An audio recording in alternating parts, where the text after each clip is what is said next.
شناسا T V news کے ساتھ کیسے دلاور جدون ہری پور میں کرونا وائرس کے مصدقہ مریضوں کی تعداد 4 ہو گئی۔ 50 افراد کے ٹیسٹ لیبارٹری بھجوا دیے گئے جن میں 6 کی رپورٹ نیگیٹو آئی۔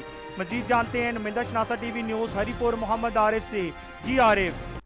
ہاں جی بالکل، ڈپٹی کمشنر ہری پور ندیم ناصر نے میڈیا بریفنگ میں بتایا کہ اس وقت ضلع ہری پور میں کرونا وائرس کے مصدقہ مریضوں کی تعداد 4 ہو گئی ہے، جبکہ 50 کے قریب افراد کے ٹیسٹ لیبارٹری کو بھیج دیے ہیں، جن میں 6 افراد کی رپورٹ نیگیٹو آئی ہے۔ تاہم ڈپٹی کمشنر نے احتیاطی تدبیر کو لازمی قرار دیتے ہوئے میڈیا پرسن کو اپنے کردار ادا کرنے کی اپیل کی ہے۔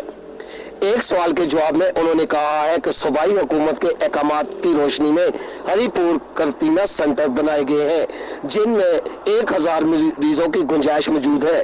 ڈپٹی کمشنر کا کہنا تھا کہ ذخیرہ اندوزوں کے خلاف کارروائی جاری ہے۔ آٹا ہمارے پاس 2 مہینوں کے لیے کافی ہے۔ ضلع بھر میں دفعہ 144 نفاذ کی پاسداری کی جائے گی اور عوام سے گھروں میں رہنے کی اپیل ہے۔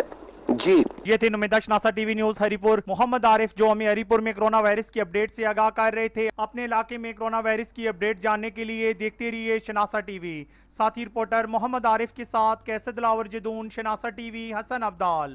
ہم رکھتے ہیں آپ کو علاقے بھر کی ہر خبر سے باخبر۔ مزید باخبر رہنے کے لیے ہمارا یوٹیوب چینل سبسکرائب کریں۔ سبسکرائب کے لیے ویڈیو کے نیچے لکھے سبسکرائب پر کلک کریں اور بیل آئیکن دبا دیں۔ شناسا ٹی وی، آپ کا اپنا ٹی وی۔